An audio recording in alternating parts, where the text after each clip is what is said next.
Đấy.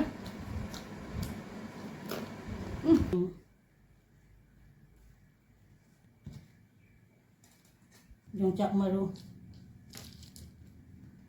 Bora che ondo masak phajare hajing bora che. Maya nong chi tawre. Nong chi tawre ado haji nong chi tawge. Hao bai jang cha la ke.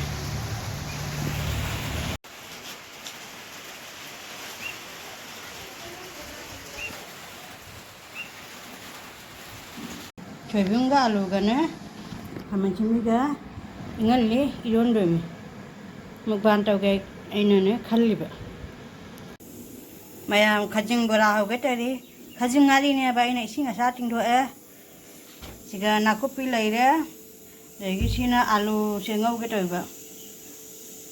alu ga alun te ngau demi ji bora ge khajing ngari bora isi to lage singhat te hana semai to lage ba marang pang hape pe chon tot pa loire ji bora wone bora thada rage bora se thada baloire bora se ngale ondo se bora se ondo masak phajare khajing bora se awen khajing ari bora ne ba khajing gi phangde ba usila lam toina phangde mathang mathang bora haurai ondo age bora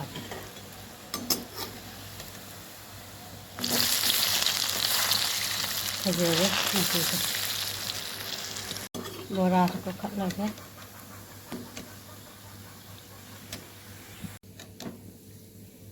ni mathang bi bora sin alo bi bora ni bora se ondo se haulo ga alu ngau du mi bora hau bo lore aje alu ngau ran tu ngati lo ngau khale alu ngau gi alu hate ni khat lage Alu gana,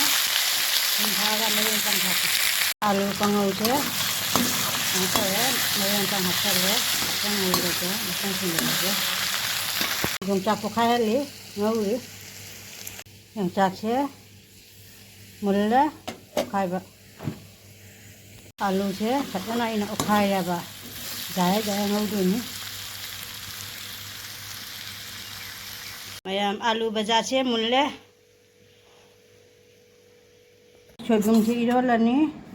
siga thum laire tonga morok laire petilau phakphai di toni go asi selo na ina sojalya ba ado si irola ke alu se takai ke irola khamachimi jaw de dina ma ha khara wat parni ne khamachimi se iron ba kri ma ha pe ba alu to khai base loire ri tonga morok mu hachal lage to khai lage tonga morok sim to khai lage morok ni sab la khang de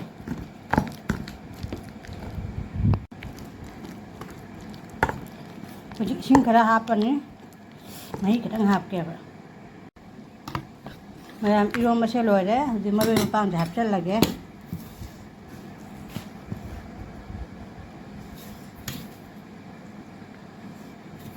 manam sibna lore mayam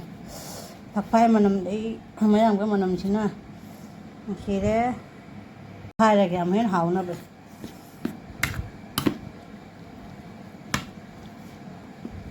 ai rom ba che lore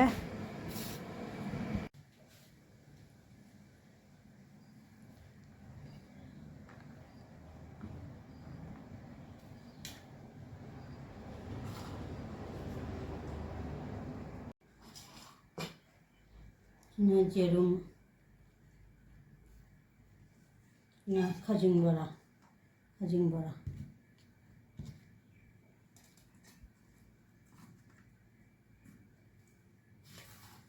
yung chak maru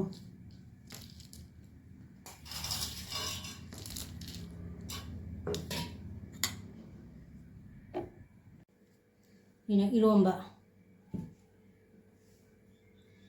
제가 식물이래.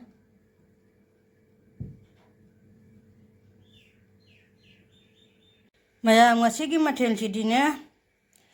Jika perup laire. Jika alu kangau omelet yongchak hina khajing bora. Jika na kaino alu soibum iromba sing laire. Jika cara ni. Hai mayam Anita na taram no sari. Mayam ngasih su mukbang tabgana mathil namani puduna laksara. Mayam ai hairstyle ko ando bane ngasih tiko. Olang mana kumang na dem ai phen jaka na thadra ba. Mathil jahara ke jika alu kangau laire jika alu kangau laire yongchak ngauba adagi omelet dagai di sina khajing bora dagi soibung da alu ga iromba ising laire mem cha ngade lai khane thadok cha ke sesum thadok ke khaji thadok ke ko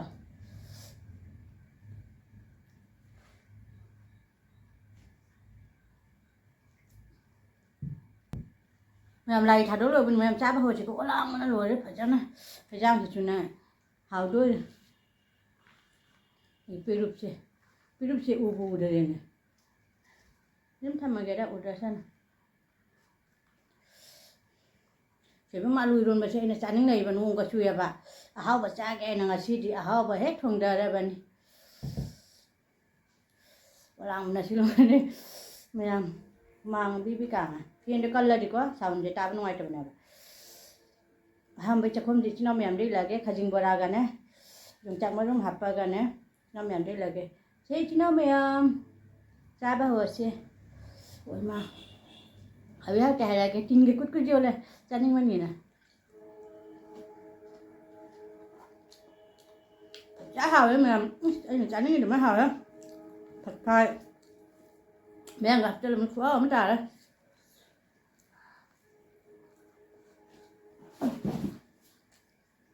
Lang mana sudah.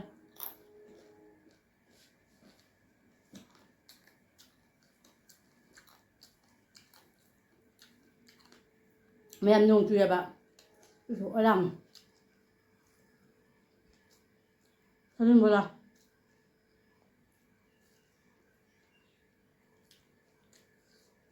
Wah, nah.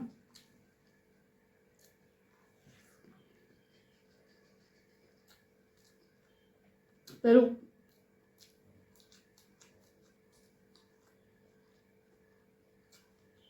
hả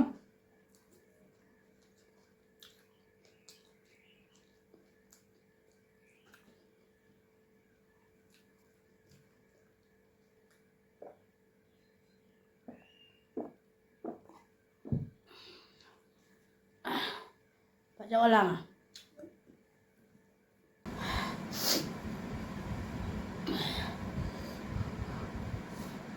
hơi buồn nữa hả chúng ta có khoa không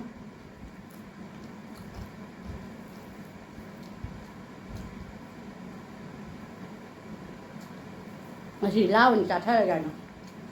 la cháo hầu mình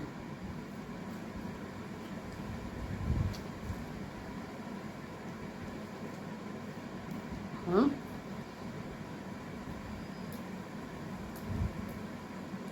dùng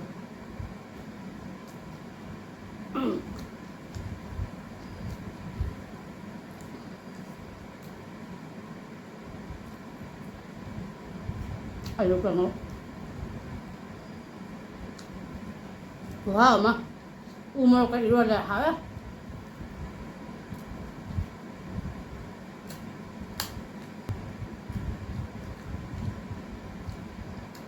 dùng tập nó hơi ba wow mà cả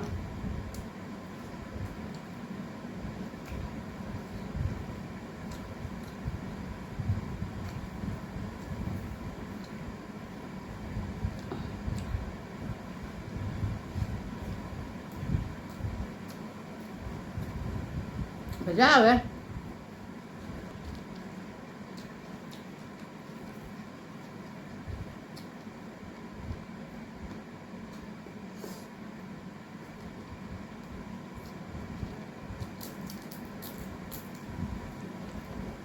phải ra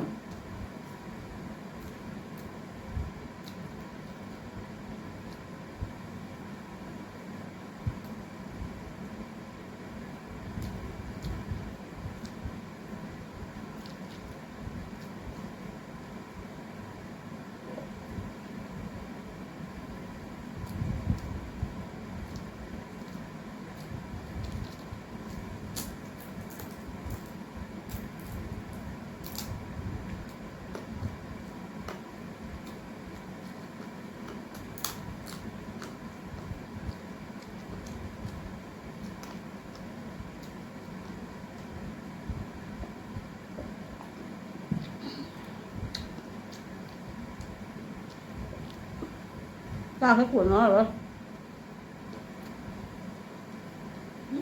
นี่จาน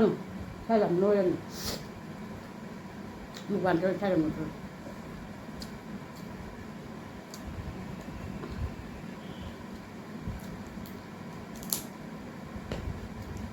มันต้องจับแค่มาคุยกับเพื่อนแบบแม่จ้าขัดตั้งกันเรากี่เดียไอ้นี่ย้อนเขาโลละเดียบอะจ้าสิใครต่างจังใจเยอะปะข้าวมาจ่ายเลยข้าวมาดิมาทุกข้าวใจมันมีเลยโอ้ก็ได้คุ้มนิ่งเลยดูมันนั่นเนี่ยข้าวเลย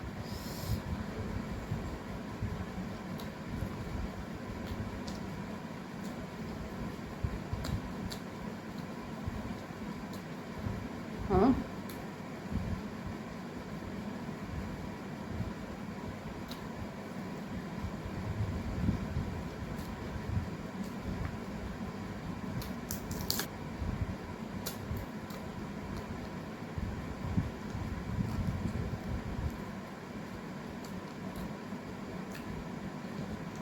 ไอ้อาลูกของเราใช่ปังจะได้กันไปของพี่ไปรวมมันจะปังเดี๋ยว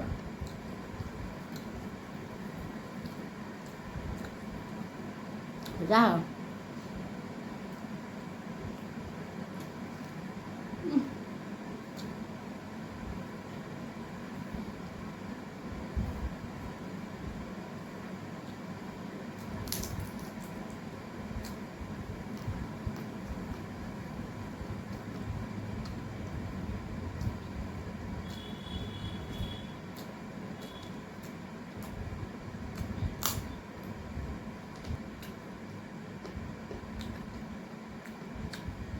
ฮะ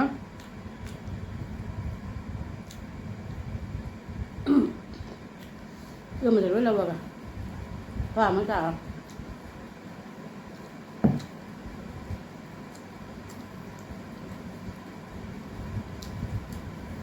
ไอ้จุ่มเดี๋ยวฉันจะแบบเนี้ยเธอจุ่มจะเฮียนี่ช่วยเลยฉันตัวจ้ะถ้ามาคุยกันเยอะๆจ้ะแบบไอ้เนาะ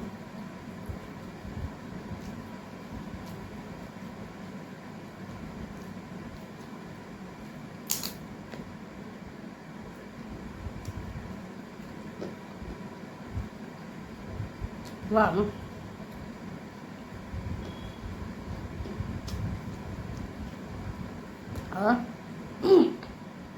가정할 때 쿠팡 먹어야 돼.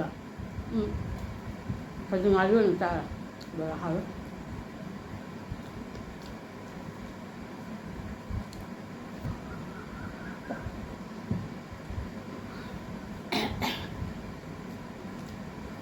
나를 넣어가.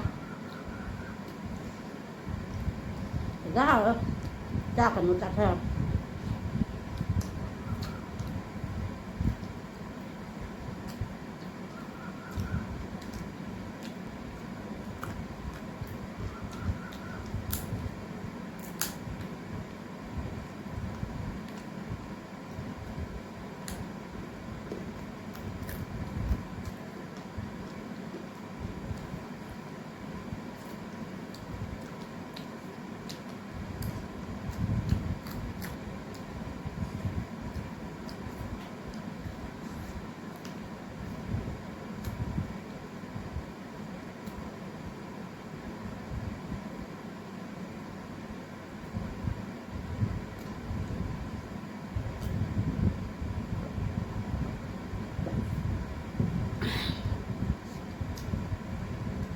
Giá hỏi mà